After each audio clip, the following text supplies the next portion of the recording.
کالو مجھے بہت بھوک لگی ہے، کچھ لا دو، گوری کالو کو کہتی ہے۔ کالو کہتا ہے تمہیں تو ہر وقت بھوک ہی لگتی رہتی ہے، ابھی جو دانہ کھایا ہے۔ گوری کہتی ہے ارے ہر وقت سوکھا دانہ لا کر دیتے ہو، کبھی تو کوئی میٹھا پھل لا دیا کرو۔ میری بہن کہتی ہے اس کا شوہر تو اس کو میٹھے میٹھے پھل لا کر دیتا ہے، وہاں پر چیلوں کا باغ جو ہے اسٹرابریوں کا، وہاں سے بہت میٹھی اسٹرابریاں لا کر دیتے ہیں، جاؤ تم بھی میرے لیے لے آؤ۔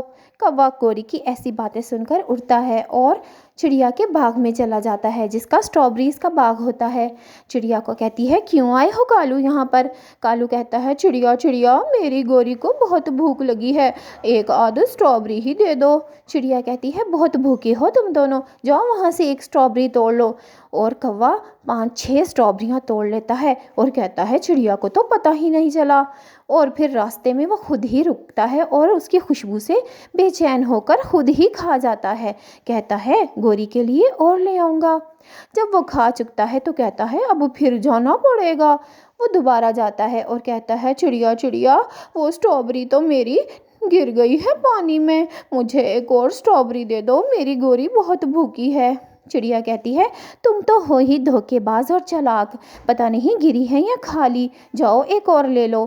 کوا پھر سے بہت ساری اسٹرابریاں توڑتا ہے، وہ سمجھتا ہے کہ چڑیا کو پتہ نہیں چلا۔ راستے میں وہ پھر سے رکتا ہے اور پھر سے اسٹرابریز کھانے کی کوشش کر رہا ہوتا ہے اور اسٹرابری کو دیکھ کر تو اس کے منہ میں پانی آتا ہے۔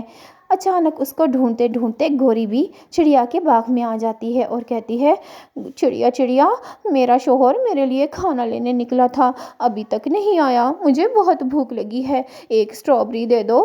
چڑیا کہتی ہے دونوں دھوکے باز میاں بیوی، جاؤ ایک توڑ لو اسٹرابری وہاں سے۔ اور گوری بھی بہت ساری اسٹرابریاں توڑ کر جا رہی ہوتی ہے کہ راستے میں اس کو کالو کوا ملتا ہے، اسٹرابریوں کو پیچھے چھپا لیتا ہے۔ گوری کہتی ہے تم یہاں کیا کر رہے ہو اور یہ تمہارے پاس اسٹرابریاں ہیں، ادھر لاؤ مجھے دو۔ کالو وہ ساری اسٹرابریاں اس کو دیتا ہے اور کہتا ہے کچھ نہیں بس گھر ہی آ رہا تھا۔ گوری کہتی ہے میں جا رہی ہوں، تم ذرا گھر آؤ پھر میں تمہیں بتاتی ہوں۔ اور گوری وہاں سے ساری اسٹرابریاں لے کر چلی جاتی ہے۔ اب کالو کو ڈر لگ رہا تھا کہ کیسے گھر جائے، گوری تو بہت مارے گی، اسی چکر میں رات ہو جاتی ہے۔ کالو کہتا ہے اب اتنی سردی میں تو باہر بیٹھنا بہت مشکل ہے، اب گھر ہی جانا پڑے گا۔ پھر وہ اڑتا ہے گھر جانے کے لیے۔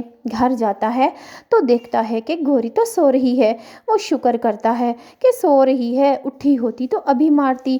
اور جیسے ہی کالو سوتا ہے گوری بیلنا لے کر آ جاتی ہے اسے مارنے اور خوب پٹائی کرتی ہے اور کالو کی چیخیں آسمان پر ہوتی ہیں اس آدھی رات میں۔